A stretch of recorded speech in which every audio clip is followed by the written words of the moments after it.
আমরা এই মুহূর্তে আছি কাকাল মসজিদের ঠিক সামনে, যে স্থানীয় মুহূর্তে রয়েছে শত শত মুসল্লিরা উপস্থিত হয়েছেন। তারা মূলত তাবলিগ জামাতের দুই ভাগে যে বিভক্ত হয়ে রয়েছে 2017 সাল থেকে, সেই 17 সালের পর থেকে দুইটি বড় গ্রুপ, যেটা হচ্ছে সাতপন্থী এবং জয়পন্থী। এই মুহূর্তে কাকরাইল জামে মসজিদে সাতপন্থীদের মুরব্বীরা তারা তাবলিগের বয়ান করেছেন। একটু আগেই সবশেষ মুনাজাতের মাধ্যমে আনুষ্ঠানিক আজকে যে সমাবেশ, তাদের সেই সমাবেশ শেষ করেছেন। যিনি সমাবেশের মুনাজাত পরিচালনা করেছেন মৌলানা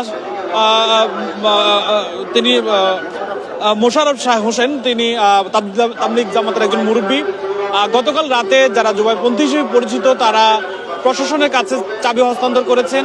আজ সকালেও তাদের পন্থী কয়েকজন ছিলেন উপস্থিত। তারা আসলে তারা থাকার পরেও কোনো ধরনের সংঘাতে এখন পর্যন্ত কোনো জড়ানো খবর আমরা পাইনি। শান্তিপূর্ণভাবে সকাল থেকে এখন পর্যন্ত তাবলিগের যেই সমাবেশ, সেই সমাবেশ অনুষ্ঠিত হচ্ছে। কিছুক্ষণ পরে জোয়ার নামাজের আমরা অনুষ্ঠিত হতে দেখব।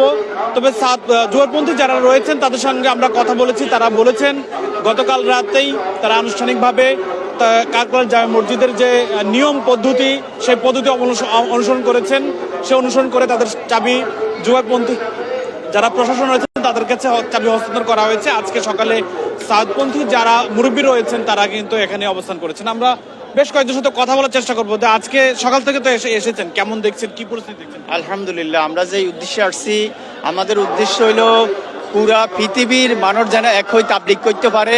কোনো মারামারি, কোনো কিলাকিলি, কোনো দমকি বা একজনকে একজনের মারা কাটাকাটি আমরা এটা পছন্দ করি না। আমরা নিজামুদ্দিন অনুসারী। নিজামুদ্দিন থেকে আমাদের আমির সাহেব আমাদেরকে যেভাবে বলে ওইভাবে আমরা কাজ করব, দাওয়াতের কাজ করব। তাবলিগ কি? তাবলিগ হইল যেমন যারা গোসলের ফরজ জানে না, নাবালক থেকে সাবালক হয়, গোসল ফরজ হয়, তারা ওগুলি শিখে। তার পরবর্তীতে বিবাহ শাদী করলে তার জন্য গোসল ফরজ হয়, সে জানে না, ওগুলি শিখে। নামাজ ভাঙার কারণ কি? ওগুলি শিখে। অজু ভাঙার কারণ কি? ওগুলি শিখে। তাবলিগও শিখায়। তাবলিগও যাইলে আমরা অনেক কিছু শিখতে পারি। অজানা এলেম জানা হয়। আর পৃথিবীর অনেক মানুষ এলেম জানে না, তাবলিগে যাইলে এলেম শিখা হয়। আমাদের জন্য মুরব্বীদের জন্য মাদ্রাসা যাওয়ার সুযোগ নাই। আমাদের জন্য তাবলিগে যাইলে আমরা সূরা কেরাতগুলি সহি শুদ্ধ হয়। এটাই তাবলিগ। তাবলিগ মারামারি না, তাবলিগ কিলাকিলি না, তাবলিগ হইল শান্তি। তাবলিগ হইল শান্তি। পুরো পৃথিবীর মধ্যে তাবলিগ চলতেছে। পৃথিবীর মধ্যে মুসলমান হইতেছে, খ্রিস্টান, বৌদ্ধিস্ট, মুসলমান হইতেছে তাবলিগের বিনিময়। আর আমাদের দেশে তাবলিগ নিয়ে হানাহানি, মারামারি, আমরা সবাই এক হই। শান্তি চান। আপনার কাছে জানতে চাই যে আপনারা বলেছেন যে আগামী জানুয়ারিতে যে তাবলিগ জামাতের 258তম যে ইজতেমা হতে যাচ্ছে, সেই ইজতেমায় আপনারা যারা সাতপন্থী যারা অনুসারী রয়েছেন তারা বলছেন যে প্রথমে আপনারাই সেই সমাবেশ করতে চান, কিন্তু আবার জোয়ারপন্থী যারা আছেন তারাও বলছেন প্রথমে। এই ক্ষেত্রে আসলে একটি সংঘাতের দিকে যাচ্ছে কিনা? এখন ভাই, এখন তো একটা নিয়মের বিষয়। আপনার বিচারে যদি বলেন একটা জায়গা, আমরা দুই ভাইয়ের জায়গা, একবার আগে উনি আগে, একবার আমি আগে করবো, এক তাহলে তখন বিচার হয় না। আল্লাহ তাআলা এটা কখনো বলে না। আল্লাহ তাআলা বলছে যে তুমি আজকে করো, পরশু তুমি আগে করো, এক বছর তুমি আগে করো, আরেক বছর তুমি আগে করো, মিলেমিশে করো। আল্লাহর কাজ, এটা দাওয়াতের কাজ, ফার্স্ট জামাতের কাজ। আমরা ফার্স্ট জামাতের দাওয়াত, আমরা আওয়ামী লীগ, বিএনপি, জামাত দল নয়। আমাদের দল আছে লা ইলাহা ইল্লাল্লাহ মুহাম্মাদুর রাসূলুল্লাহ। আল্লাহ বলা মানুষকে আল্লাহ দেওয়াতে কাজ না, মসজিদমুখী করা। আমাদের কাছে মসজিদমুখী করা, মসজিদে আসেন ভাই, এইটুকু মসজিদমুখী, হাতে পায়ে ধরি, কারো থেকে বিনি না। আমরা নিজের খাই, আল্লাহ দিয়ে জান, আল্লাহ দিয়ে মাল, আল্লাহ দিয়ে দিন দিয়ে আমরা কি করি? আল্লাহ রাস্তায় মেহনত করি। আল্লাহ রাসূল যেভাবে মেহনত করে সেভাবে। আর কারো আমরা ক্ষমতা না, আমাদের ক্ষমতা দরকার নাই, আমাদের কোনো ক্ষমতা দরকার নাই, এমপির দরকার নাই, না মেম্বার দরকার নাই, নেতার দরকার নাই, শুধু আল্লাহ আমার রাসূল দরকার। আপনাকে ধন্যবাদ। আমি যদি একটু বলি যে কোরআনে আল্লাহ তাআলা বলেছেন যে এক মুসলমান ভাইয়ের যদি আরেক মুসলমানের বিভেদ সৃষ্টি হয়, মীমাংসা করা হচ্ছে সর্বোত্তম। এখন আপনার কাছে কি মনে হয়, এটা কি মীমাংসা হওয়া উচিত কিনা, কি মনে হয়? একটু যদি এই জায়গায় আসতে। জি আলহামদুলিল্লাহ, মুসলমান যদি পৃথক হয়ে যায় তো ওই জাতির উপরে আল্লাহ তাআলার রহমত আসে না, আল্লাহ তাআলার রহমত উঠে যায়।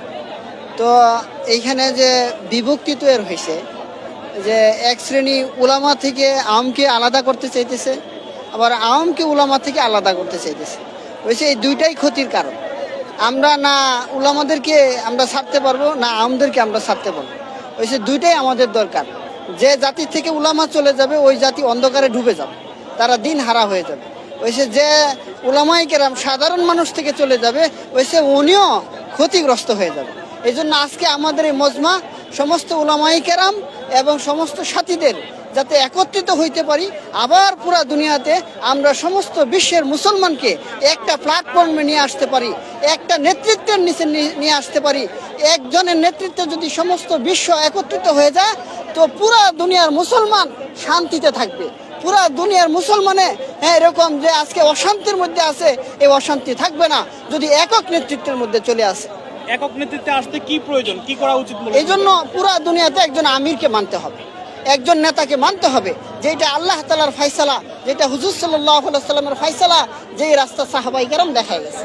হয়েছে যে সমাজের মধ্যে নেতা বেশি হবে, কেউ কাউকে মানবে না, ওই সমাজে আল্লাহ তাআলার রহমত আসবে না। আপনার কাছে জানতে চাই, একটু যদি এই জায়গায় দাঁড়াতেন, যে এই যে 2017 সাল থেকে এখন পর্যন্ত আপনাদের একটি মানে কোনো বড় ধরনের মীমাংসা আমরা দেখতে পাইনি, যে এখন পর্যন্ত কেন মীমাংসা হচ্ছে না, কি মনে হয়? হচ্ছে না, আমাদের ভিতরে অহংকার পয়দা হয়ে গেছে গা, যে আমরা জানি বেশি, এই জন্য অহংকার হয়ে গেছে, এই জন্য মীমাংসা হইতেছে। আমি যদি যে রাসূলুল্লাহ সাল্লাল্লাহু আলাইহি ওয়াসাল্লাম বলছে যে এক মুসলমান আর এক মুসলমান ভাই ভাই, ভাইরে ভাই আমি আপন করে নিতে পারতাছি না, আমি মসজিদ থেকে বাইর করে দিয়েছি, আমরা আল্লাহ খোদার পরিচয় পাইতাম না। আজ তবলিগের মেহনতের বরকতে আমার ছেলের আলেম বানাইছি, আমার মেয়ের জামাইকে আলিমের কাছে বিয়ে দিছি, আজ আমাদেরকে মসজিদ থেকে বাইর করে দিয়েছি। আমার ছোট ছেলেদেরকে ছোট্ট 6 বছর হয় নাই, আমি এই 15 দিন ধরে মাদ্রাসায় দিয়ে রাখছি। আমি আলেম বিদ্বেষী না, আমি আলেমকে মহব্বত করি, আজ তারা আমাদেরকে মসজিদ থেকে বাইর করে দিতেছে। নবীজি মসজিদে প্রসাব করে দিছে, আর সাহাবাকে কতল করে দিব, কারণ তুমি কতল করতে দিও না, তারা প্রসাব করতে দাও। আজ আমরা কি নিকষ্ট হয়ে গেলাম, আমাদেরকে মসজিদ থেকে ধাক্কা মেরে দিতেছে। জি, আপনাকে ধন্যবাদ। আপনার কাছে জানবো যে 2017 সাল থেকে আপনারা একে অপরের সঙ্গে বিরুদ্ধে কথা বলতে দেখেছি, এটি আসলে বন্ধ করা উচিত কিনা, কি মনে হয় যদি বলতেন? আজকের যে আমাদের মুরব্বীরা যে কথাগুলো বলছে, ও কথাগুলোর মধ্যে তো আমরা ওনাদের ব্যাপারে এমন কোনো কথা বলে নাই যে ওনাদেরকে কোনো খারাপ একটা কথা বলা হয়। আজকের বয়ানে মূলত কি মেসেজ দেওয়া হয়েছে, কি ইঙ্গিত দেওয়া হয়েছে, কি পরামর্শ দেওয়া হয়েছে? আজকের বয়ানে যে আপনারা শুনছেন, দেশবাসীও দেখছে যে মাওলানা সাদ সাহেব উনি বিশ্ব আমির, উনার যে কথা, উনার যে ইসলামের যেভাবে উনি কথাগুলো বলে, ইসলামে কোরআন হাদিসের ও কথাগুলো যদি আমরা মানি এবং সারা বিশ্বে মানে, তাহলে আমাদের মধ্যে কোনো ঝগড়া বিভেদ, কোনো ধরনের মানে মনোমালিন্য হবে না।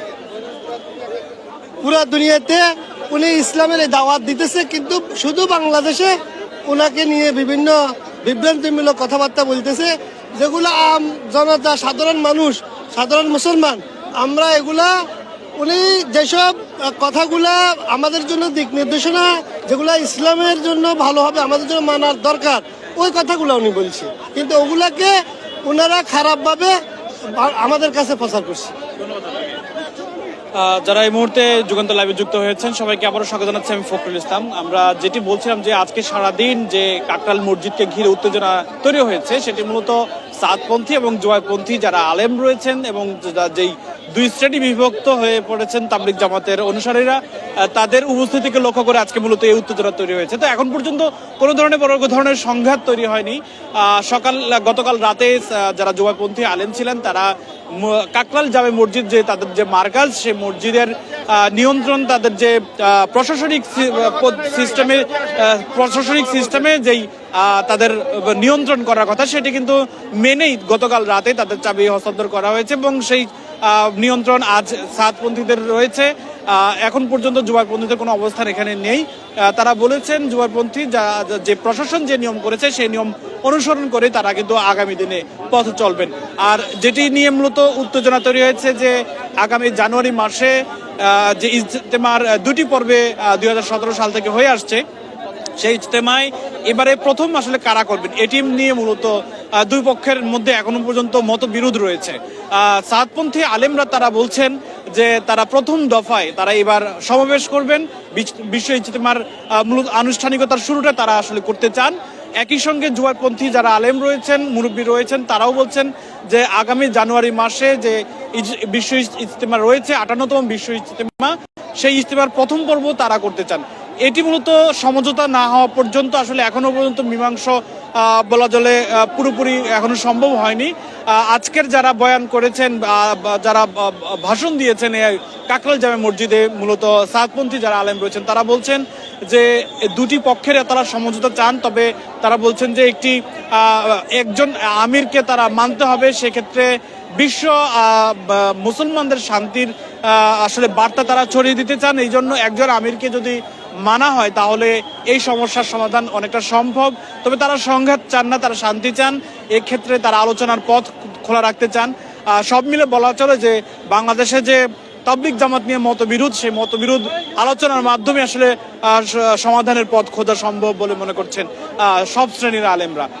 তাবলিগ জামাতের এই সবশেষ পরিস্থিতি নিয়ে বিদায় নিচ্ছি। আমি ফখরুল ইসলাম, যে যেখানে থাকুন যুগান্তর সঙ্গে থাকুন।